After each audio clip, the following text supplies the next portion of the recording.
Hello and welcome to your new summer job at the new and improved Freddy Fazbear's Pizza. The first words you hear in FNAF 2 are its greatest mystery. Summer job?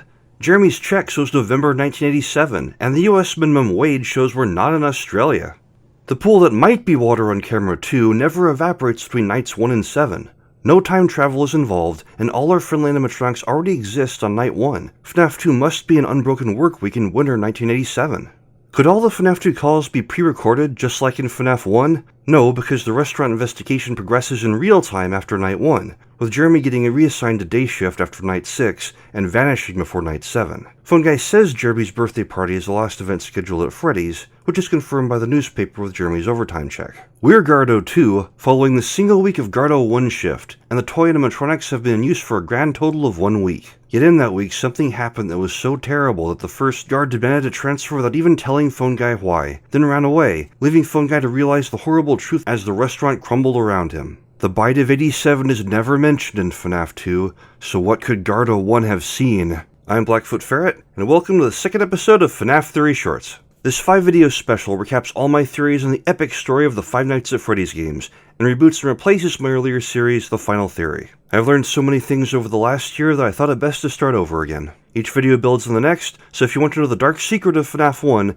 check out the first Soul Eating special. Today's video seeks to solve all the child murders at Freddy's, as well as taking a stab at why they happened in the first place. And the key to solving the timeline before FNAF 1 is the summer paradox. So Phone Guy plays a tape that says it's summer when it's actually winter. It seems like a small detail. Why is it so important? Because there's only one event in FNAF's lore that specifically happens in summer. The Missing Children incident. The Dread MCI where the 5 children who later possessed Freddy and company died. The incident the FNAF 1 ghost posters seem to say began with 2 missing children on June 26th, ending with a total of 5 in the second poster. So how can the Night 1 tape say it's summer but still be relevant to winter 1987? My theory is that nights 2 through 6 do happen live in winter 1987, but the Night 1 tape was actually recorded during the first opening of the FNAF 2 location in summer 1983. And the circumstances surrounding Jeremy's first shift at the new and improved Freddy's were so similar to its grand reopening 4 years later in winter that Phone Guy simply replayed the Night 1 tape again.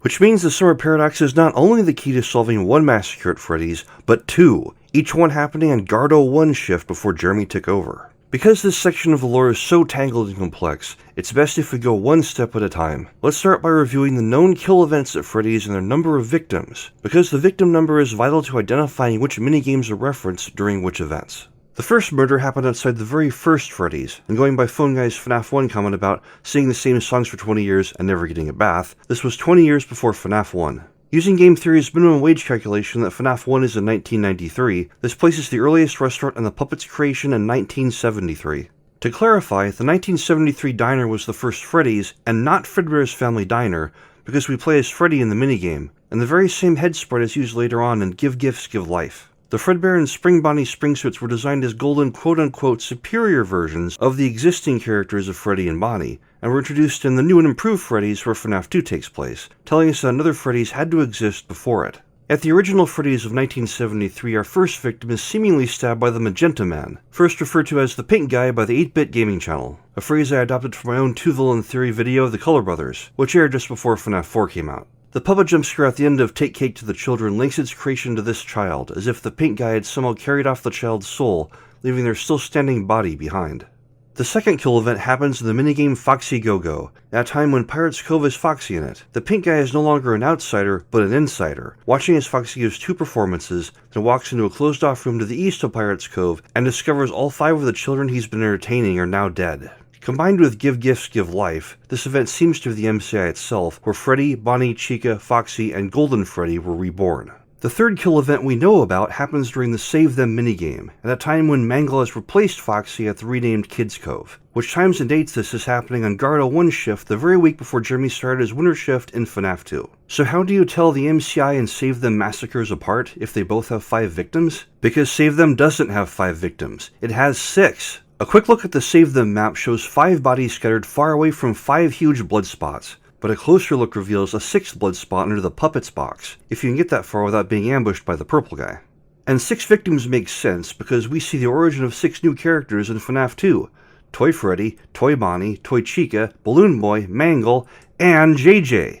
Don't forget Shy Balloon Girl. So each kill event in FNAF actually has a unique number of victims, which lets us identify which minigames correspond to which events just by looking at that number. The puppet comes from Take Cake back in 1973. Freddy, Bonnie, Chica, Foxy, and Golden Freddy are the 5 victims of the MCI, and their deaths are shown in Foxy Go-Go, while Give Gifts Give Life tells how the puppet placed the 4 remaining bodies into their suits, while Golden Freddy, now stuffed into Fredbear along with Shadow Freddy, cameos as the 5th ghost at the end. Events that must have happened at the first opening of the new and improved Freddy's in the summer of 1983. And Toy Freddy, Toy Bonnie, Toy Chica, Mangle, Balloon Boy, and JJ all came from the Save Them Massacre during the second opening of the new improved Freddy's in winter 1987, just before Jeremy's shift in FNAF 2. When you put the 3 events together, you get an apparently complete roster of all the child animatronic characters we encounter before FNAF 1. Now we need to establish that the new and improved Freddy's has been opened twice, and that both times it was the same location. FNAF 2 is only open for 2 weeks in winter 1987, with Gardo 1 and Gardo 2, Jeremy, each working a week, with Gardo 3, Temp Fritz Smith, working a single night on day 7 after Jeremy's reassignment. The last day before the police investigation into the Save Them Massacre shuts down the restaurant for good. Yet the newspaper clipping with Jeremy's overtime check says the restaurant has been open for a few short weeks, a few being more than 2. This very restaurant has been open before. That's why the opening screen for FNAF 2 heralds the grand reopening of a vintage pizzeria. And further evidence can be found in the details of the MCI, which we now know is referenced in Foxy Go-Go. The FNAF 1 ghost poster describing the MCI claims 5 children were lured by a man specifically dressed as a cartoon mascot, luring them into a back room. If this back room had cameras in it, as most rooms at Freddy's do, the fate of the 5 children wouldn't have been a mystery. Police could have played the tapes and seen exactly what happened to them. Instead, the bodies were never found. The back room wasn't just any room, it was the secret room with the location, which Phone Guy says is never on camera. So we're looking for a location that has a secret room located east of Pirate's Cove. This immediately knocks out the FNAF 1 building, because its version of Pirate's Cove is on the west wall of its huge central dining hall, both too large and too exposed for this deed. We know firsthand there's a camera there. But in the second opening of FNAF 2's location, Pirate's Cove was converted to Kids Cove, where Mangle resides. The Save Them map has a blank spot on the grid right to the east of Kids Cove, a suspicious square of blackness that's also right next to the Puppets box. If you rewound time to the first opening when Foxy ran Pirate's Cove, the events pictured in Foxy Go-Go could easily be happening here. A popular theory says that Purple Guy killed the MCI kids by luring them to the back room using the Spring Bonnie suit, but there's no sign of Spring Bonnie in these minigames, with good reason. The FNAF 1 5 victim poster said the suspect was dressed as a cartoon mascot, quote-unquote. Not just a Freddy's character, but one that actually appeared in the Fazbear Entertainment promotional cartoon Fredbear and Friends. And the FNAF 4 cartoon Easter egg shows Fredbear hanging out with Foxy, Bonnie playing guitar, Chica offering cupcakes, and Freddy getting the full-face hero shot as lead singer character. As strange as it might seem, Spring Bonnie, Fredbear's supposed right-hand animatronic, never appears in the cartoon, and cannot be the suit used to lure the MCI kids.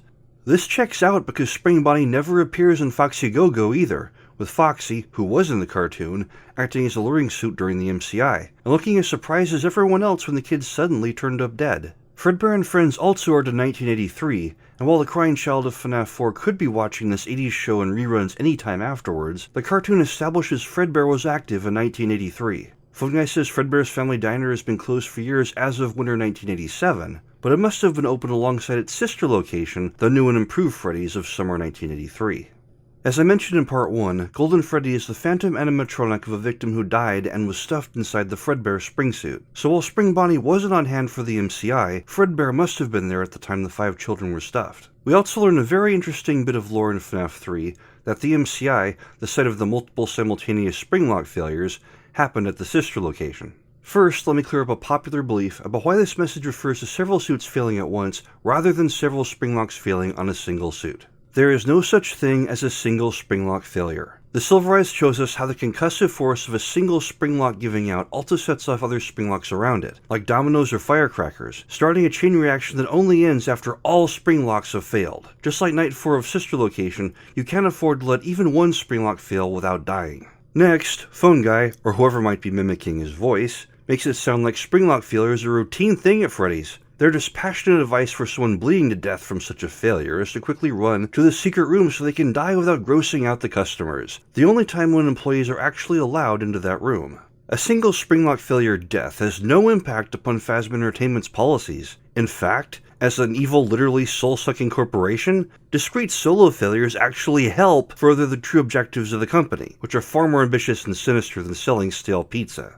Only a truly large and shocking incident, powerful enough to pop the bubble of plausible deniability the company has wrapped itself in, and threaten the entire organization with a police investigation that could expose all of its horrors, would get Fazbear Entertainment's management to halt the use of its soul-sealing spring suits for even a little while. Because while there may be a relatively small chance of any given spring suit failing on any given day, the only statistical possibility for several suits all failing at exactly the same instant is murder. Someone just engineered the deaths of an entire room full of people. Phone Guy never said the multiple failures happened to employees. 2 deaths would be a couple. Several deaths is a higher number, much closer to the 5 victims of the MCI. The multiple spring suit incident is a direct reference to the MCI, and its aftermath shown in Give Gifts, Give Life, where the puppet stuffs the MCI victims into the animatronic spring suits to give their souls a second chance at life.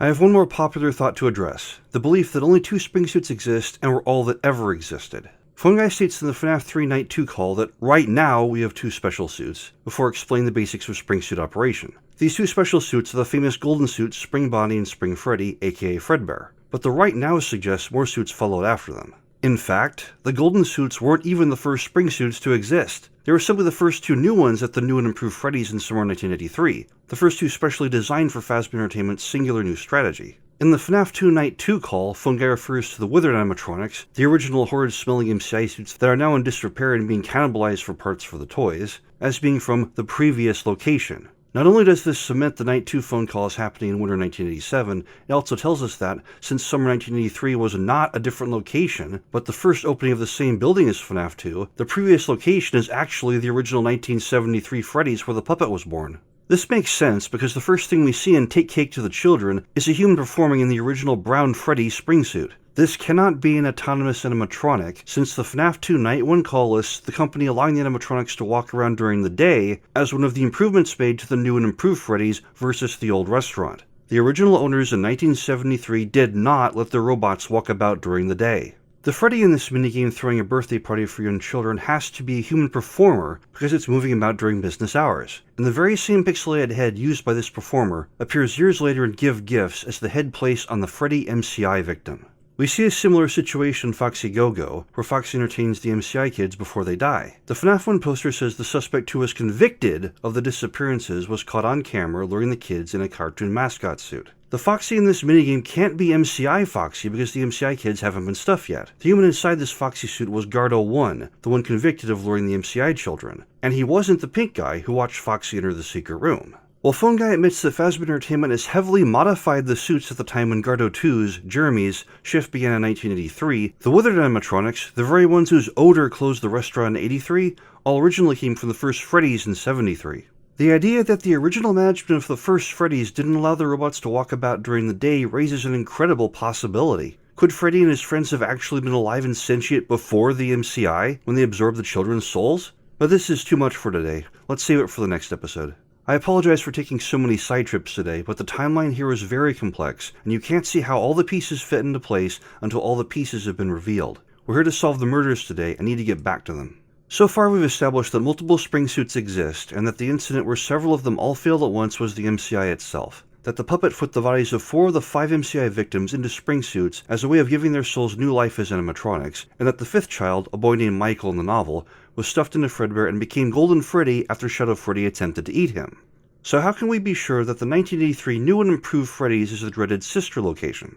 A sister location suggests 2 locations are open at once, and since Fredbear is active in summer 1983 as an animatronic and cartoon character, it stands to reason that Fredbear's Family Diner is open then as well. Fredbear's wasn't the restaurant in 1973 and was closed in winter in 87, so summer 83 was definitely when it was open. The FNAF 3 Night 4 call says the multiple springlock failures happened at the sister location. Fredbear's Family Diner is always pictured as having 2 animatronics, Spring Bonnie and Fredbear, so the incident must have happened at Freddy's instead of Fredbear's because only Freddy's had enough suits on hand for the incident. This call must be coming from someone in Fredbear's Family Diner, sounding very much like they're the manager there, talking about the other restaurant. As another side note, Phone Guy said he wasn't the owner of Fredbear's, yet this call shows someone with his exact voice recording a message from Fredbear's with a managerial attitude that talks down to the listener. Could someone be pulling an Ennard and mimicking Phone Guy's voice? But enough sidetracking, we've got murders to solve and it's time we got back to the summer paradox. The idea I put forward earlier was that the FNAF 2 Night 1 call was pre-recorded in summer 83 while still being aimed at Jeremy, while the other FNAF 2 calls happened in real time in winter 87, and it's time to prove that. Let's break down the clues in each of the FNAF 2 calls. Night 1 is Phone Guy insisting that the new Freddy's is better than the old one, listing all the reasons and upgrades, including the facial recognition system that can identify criminals and especially convicts. Phone Guy says you are Guard 02 at the location after Guard 01 requested a transfer to day shift after his week because some of the animatronics tried to attack his office. The puppet is already active. Phone Guy says there's a music box by the prize counter in the prize corner designed to keep it at bay, constantly playing the song My Grandfather's Clock. The Freddy head is listed as a defense against the other animatronics.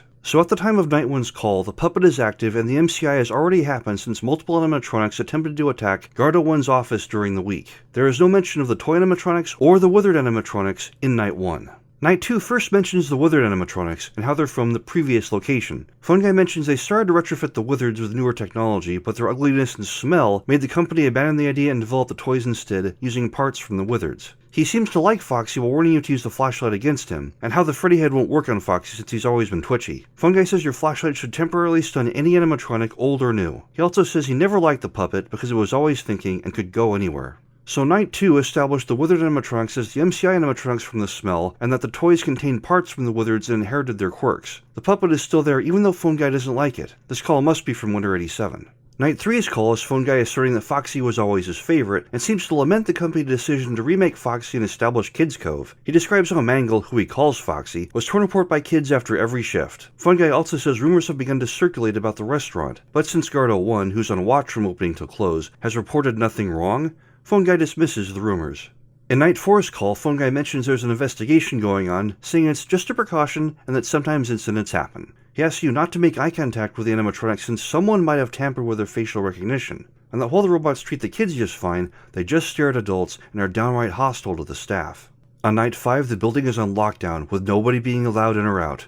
Worse still, Guard 01 has fled the building or gone into hiding without giving a reason, with Phone Guy worriedly remarking that the day shift position is now available after he left. Phone Guy also mentions trying to contact the original owner of Fredbear's, but isn't optimistic since Fredbear's has been closed for years. The owner of Fredbear's wasn't Phone Guy. On Night 6, things get dark. Phone Guy is surprised to see Jeremy at all, although with the building on lockdown he shouldn't be. The building is now officially closed down, at least for a while. Someone used one of the suits. We had a spare in the back, a yellow one. Someone used it! Now none of them are acting right. Phone Guy finally realized the Save Them massacre has happened, an entire week after the fact, and that someone in one of the golden suits committed the act. In spite of the building being officially closed due to the spectacularly brutal murders of 6 people by a homicidal Terminator-class robot suit, Phone Guy informs Jeremy that he's being assigned to cover a birthday party on the day shift the following day. He should wear his uniform, which the robots will love, and stay as close to them as possible. Phone Guy says he'll take the night shift himself when the restaurant reopens.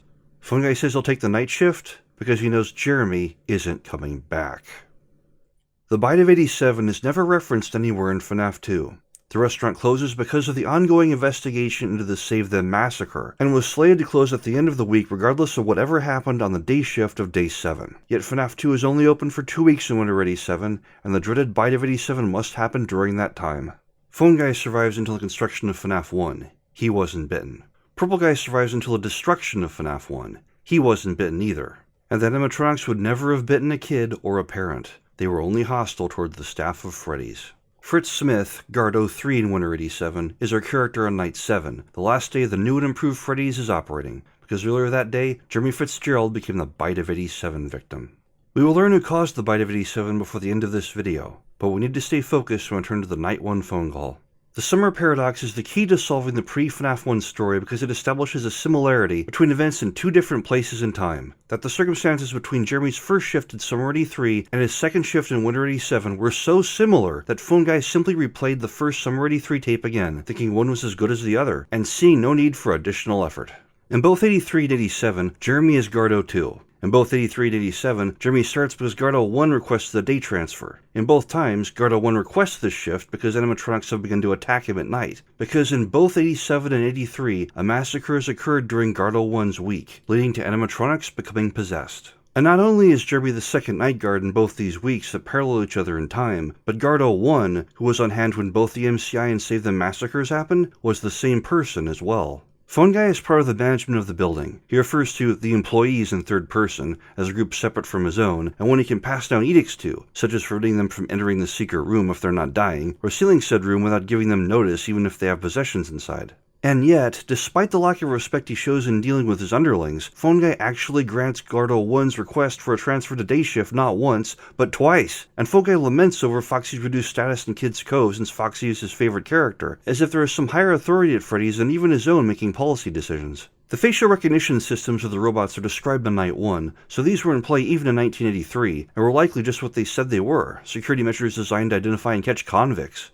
Since there were no convicts working at Freddy's in 1983, this wasn't an issue for the staff. However, the ghost posters in FNAF 1 announced something very different from the novel, that the suspect charged with luring the MCI kids to the back room actually was convicted despite the bodies never being found. At this point in time, this person would show up on a criminal database, and should they try to work at Freddy's again, the animatronics would detect them. On Night 4 of FNAF 2 in Winter 87, Phone Guy theorizes that someone tampered with the robot's facial recognition systems. Such a person would not only have to be an insider at Freddy's, but they'd have to have a good deal of technical know-how, like the single technician Freddy's has on staff, and they would also have to have a reason for the tampering.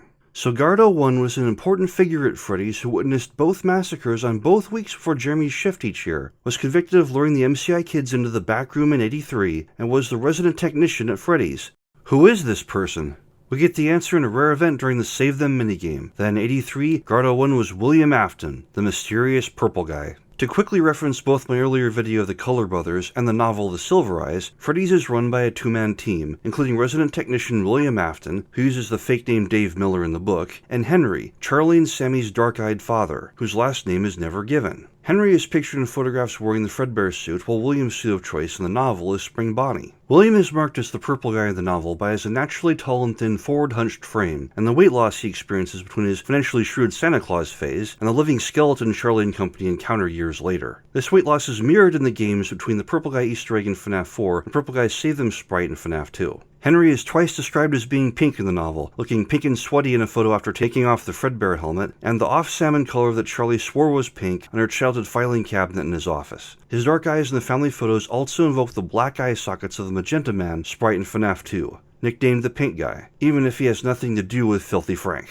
William is the purple guy, and Henry is the pink guy, aka the Magenta Man, the two sprites we see in FNAF 2. Purple Guy is tall and skeletally thin, with an oval face and a long forward-bent giraffe-like neck, who sometimes wears a badge or carries a spring crank tool for resetting spring suits or demolishing them. He has a set of blazing white eyes, almost like an animatronic. Pink Guy is shorter, stockier, and square-edged. He has no neck and carries no implements, and has a set of pure black eye sockets. These sprites belong to two different men, and while Purple Guy loses weight from 83 to 87, Pink Guy looks exactly the same from 73 to 83. These are two different characters entirely, which is clearly stated in the novel.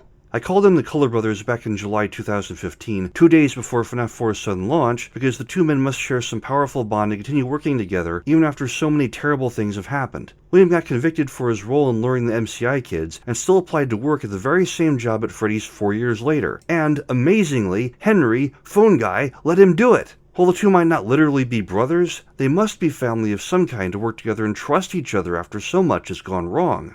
William's penchant for fake names and tech know-how as the single technician at Freddy's also link him to two other famous aliases, Temp Fritz Smith and the infamous Mike Schmidt. Both Fritz Smith and Mike Schmidt share the same Anglo-German pattern of two common names spliced together, and Smith and Schmidt are literally the same name in each language. Although Fritz and Smith are both common names, their combination together is very rare since Fritz is a derogatory name English soldiers called German soldiers in World War II. It's very unlikely that the English Smith family would call their own son Fritz. Fritz and Mike, and Eggs Benedict in Sister Location, share an ability. They're all technicians, and are the only characters in the entire FNAF series with the ability to manually adjust the animatronic settings to allow for a custom night, which is why we don't get custom nights in FNAF 3 and 4.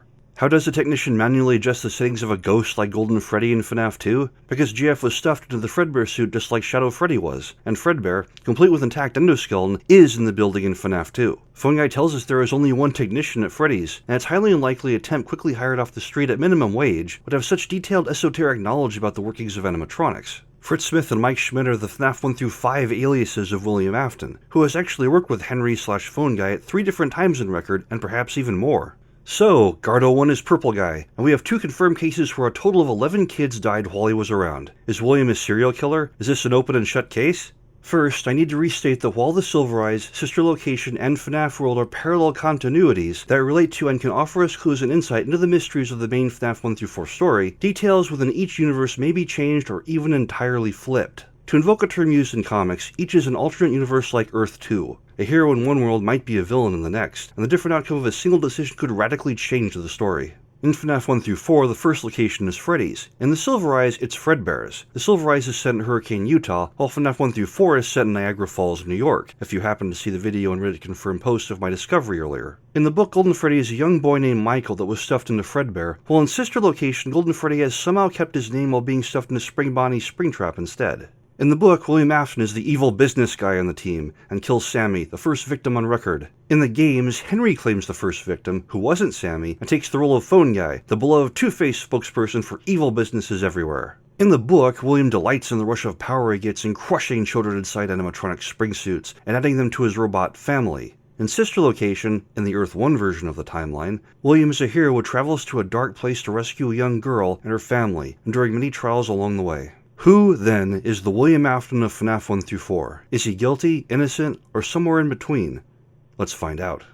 First, we can clear William of the puppet's death. The Pink Guy, Henry, performed this act back in 1973. Pink Guy was outside the restaurant in 73, but is incited in 83, an outsider that became an insider. This reflects the puppet stabbing incident that caused the original 73 Freddy's to close, and get bought out and reopened by Fazbear Entertainment. Henry essentially staged a buyout of the family company after engineering its fall. The puppet floats right past Purple Guy during the Save Them minigame, and neither character attacks the other. Phone Guy might not like the puppet, but when it comes to Purple Guy, they seem to be cool. In a similar way, we established that Purple Guy was the person piloting Foxy during the Foxy Go-Go minigame, who was then convicted of luring the MCI kids, and had to tamper with the robot's facial recognition so they wouldn't detect him. The minigame shows us that the MCI kids were dead before William/Foxy entered the room, so even though he was convicted for the deed, he didn't actually kill the kids. We see Henry, the Pink Guy, watching in the background as Foxy makes his fateful third run. Can we blame Henry for these murders too? This time? No. If Henry/Pink Guy/Phone Guy was the top-notch mad scientist I described in the Color Brothers, harvesting the 5 children would have gone off like a well-oiled machine. The animatronics, stuffed with the flesh of their victims as the suits slowly absorbed their souls into the metal, would have been quickly retired to the Afton Robotics facility below and replaced by a lineup of backup suits that were already ready to go in a seamless transition. Instead, the company panics after the MCI, and are forced to actually use the stuffed robots on stage as people scramble to find temporary costumes while another set of replacement suits are being made. If the goal of the company at this time was stuffing the children, this is a huge logistical oversight that ultimately led to the health issues mentioned in the posters, and the 1983 closing of the restaurant. William didn't kill the 5 kids, and Henry wasn't prepared for them to be stuffed. Neither one was the MCI murderer in FNAF 1-4, and Jeremy started the week after. He wasn't the killer either. As a quick side note, I want to thank Andy Animatronic for giving me the idea that Purple Guy might be innocent. It helped me rethink the timeline events quite a bit. Okay, so William can be cleared of the MCI, but what about the 6 victims of the Save Them massacre? Was it 6 pools of blood and 5 bodies thrown around like ragdolls, as if the T-800 Arnold Terminator had attacked? It's important to note that serial killers often have a signature, a method of operation they use in their acts. With this in mind, the Save Them killer must have been a different person from the MCI killer, because the MO is entirely different. The MCI was a cunning, stealthy strike in a hidden room, while Save Them was a brazenly careless and brutal daylight smash that caused such a mess that the killer must have wanted it to be discovered. The FNAF 3 tapes say that the Spring Bonnie suit was noticeably moved and was certainly used in at least one major event in FNAF's history. We've eliminated Spring Bonnie's involvement in the MCI since it wasn't a cartoon mascot, which suggests by default that Spring Bonnie was the spray yellow suit Phone Guy mentions being used on Night 6 during the earlier massacre. Phone Guy didn't even know the Save Them massacre happened until Night 6. Purple Guy never reported it, and either ran away or hid once the building went into lockdown, leaving a confused Phone Guy to wonder why the police were cordoning off his dream restaurant. So Henry, Phone Guy, couldn't have been the Save Them killer. And again, Jeremy arrived the week after. It seems like an open and shut case. A massacre happened after Purple Guy's shift, and he didn't report it and ran away when the police arrived. So we finally caught Mr. William Afton red-handed. Right? There is only one problem. This. The Fun with Plush Trap minigame in FNAF 4 shows us a twisted memory of someone shining a flashlight that stuns animatronics down a dark hallway with 2 open doorways on either side. Plush Trap, the stand-in for Spring Bonnie, is going in and out of doors, making their way towards the player. A quick look at FNAF 2's minimap shows the very same situation exists in the dark hallway in front of the office, where you shine an animatronic stunning flashlight to keep Foxy and other robots at bay. In this minigame, we play as the night guard who actually saw the Save Them massacre taking place, which means we can only be one person, Purple Guy, and we aren't the one in the suit. Earlier on, I claimed that the origin of all the child animatronic characters could be linked to the kill events at Freddy's, that each kill event had its own unique number of victims, that when you put the victims of Take Cake, Foxy Go-Go, and Save Them together you get an apparently complete list of the cast of Freddy's. Those of you with a keen eye have already spotted the error in this list, that more than 12 characters are active by the time of FNAF 2. The list isn't finished. Mangle and the Bear Endoskeleton have special backstories and need much more time to do them justice. I'll get to them in the next video, but today we're trying to solve the murders, and these two aren't involved.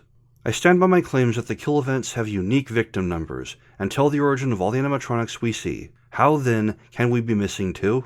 Because we're missing a fourth kill event entirely, or more accurately, the second one.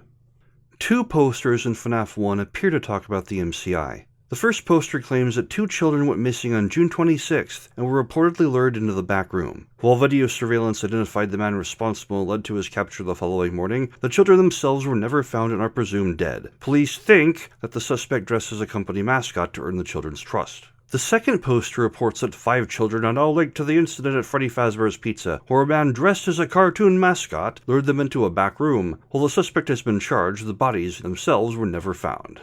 First, we saw all 5 NCI children die at the same time during Foxy Go-Go. Why would only 2 be reported missing first? Did 3 entire sets of parents forget to check up on their kids even when the police sirens were wailing? Second, while both posters appear to talk about the same incident, they have details that don't match. The first poster from June 26th says the man responsible for the luring was actually identified on camera and that police think that the suspect dressed as a company mascot. But if they had him on camera, wouldn't they know the exact suit he used? A human appears on this video feed, not someone in costume. In contrast, the second poster is absolutely sure that not only was a suit used, but that a cartoon mascot was used. The poster doesn't say the suit in question, but the video feed must show the actual suit if they can pin it down so narrowly to a character that appeared in Fredbear and Friends, eliminating Spring Bonnie. These two posters are not talking about the same event, but 2 entirely different kill events. The 5-victim poster even mentions how Freddy's is facing an uphill battle to stay open now that 2 bad incidents have happened.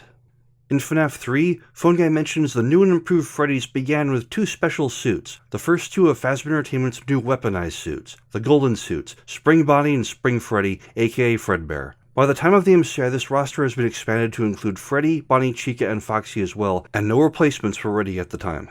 This means the hidden kill event that actually happened on June 26th, before the MCI, involved 2 children being stuffed into Spring Bonnie and Fredbear, which just happens to fill the 2 missing slots in our FNAF 2 roster, because the missing characters are Shadow Bonnie and Shadow Freddy.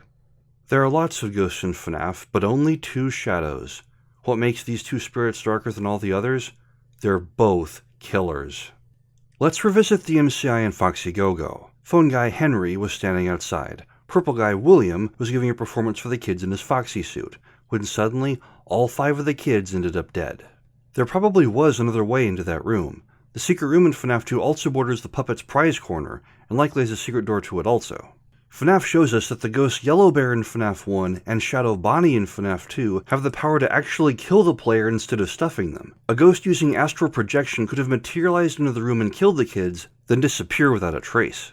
However, we do have evidence that one of the golden suits actually was involved in the MCI, the very existence of Golden Freddy. In the Silver Eyes, Golden Freddy is the ghost of a young boy named Michael, the 5th MCI victim, a personal friend to Charlie and the others as they visit Hurricane, Utah to attend his memorial. Michael tries to warn the others of the dangers when they revisit Freddy's, and even tries to save them at one point. Golden Freddy isn't a killer. In FNAF 1 through 4, Michael's body mysteriously disappears between Foxy Go-Go and Give Gifts, Give Life, and isn't around for the puppet to put into a suit, because he's already been stuffed inside the Fredbear suit. In the Color Brothers, I asked how the MCI killer could both wear the Fredbear suit and stuff a kid inside it at the same time, an impossibility since the killer's body would already be filling the suit. But what if a human wasn't controlling Fredbear at the time? What if the empty Fredbear suit was controlling itself and could stuff someone into its own frame? This is how Michael became the second soul to reside in the Fredbear suit. He was consumed by its first occupant, Shadow Freddy, the true killer behind the MCI. At first, it seems like Shadow Freddy may have had involvement in Save Them as well. There are 6 blood spots, but only 5 bodies, and we see Shadow Freddy piloting withered Fredbear in the parts and service room, eyes and teeth glowing to signify a human body is present in the suit, eyes and teeth glowing as it slowly consumes the soul that was in the 6th body. However, Save Them had a different style than Shadow Freddy's stealthy trickery, and we have evidence that someone else was involved. In Mangle's hidden file, she tells us he was here, which immediately eliminates Yellow Bear, because her appearance in FNAF 1 is heralded by the stock sound Laugh Giggle Girl 1.wave, which is then slowed down to form all the other deep booming laughs we hear in the background of the first game. While Yellow Bear's appearance in FNAF 1 inspired fans to create the name Golden Freddy, Yellow Bear is a girl, is not Michael, and is no manner of benevolent spirit at all. So Mangle's message eliminates the little ghost girl known as Shadow Freddy as the perpetrator of the Save Them massacre. And since it wasn't Phone Guy, Purple Guy, Jeremy, or Shadow Freddy, you can guess which spirit directed Spring Bonnie to perform the massacre. The Shadow animatronics committed both of the worst massacres at Freddy's, with Yellow Bear / Shadow Freddy performing the MCI, and Shadow Bonnie permitting the Save Them massacre. And both times, they did their best to frame Purple Guy, William Afton, for the deeds. Why? Because we get to see who was behind the June 26th kill event in A Memory in FNAF 4. And this time, the Purple Guy was responsible for the deed. I first theorized that Yellow Bear deliberately torments Mike Schmidt in FNAF 1 on the assumption that Yellow Bear was Golden Freddy, and Mike/William had been responsible for the MCI where Golden Freddy was killed. But William didn't kill Golden Freddy. He killed Shadow Freddy and Shadow Bonnie, and they wanted revenge. I'm still piecing together the exact motivations Mr. William Afton had on June 26, 1983. In The Silver Eyes, he forced children to become part of his animatronic family as a twisted way of acquiring love. In Sister Location, the little girl's stuffing was a terrible accident with an animatronic modified from its original purpose, and wasn't truly William's fault. But for the sake of argument, what if in FNAF 1 through 4, the motive was revenge? What if William actually knew that kid that Henry stabbed outside the restaurant? What if they were a member of William's own family, and by extension, Henry Afton's family as well? What if the resentment that Henry would betray his own family just to gain control of the family business William himself had founded ate away at him until he had to take action? Then, 10 years later, Henry's new and improved Freddy's opens, and Henry's twin children Sammy and Charlie come to visit, and Purple Guy gladly shows them the new golden suits in the back room. As I said before, many things are reversed in The Silver Eyes. Did Mike kill all?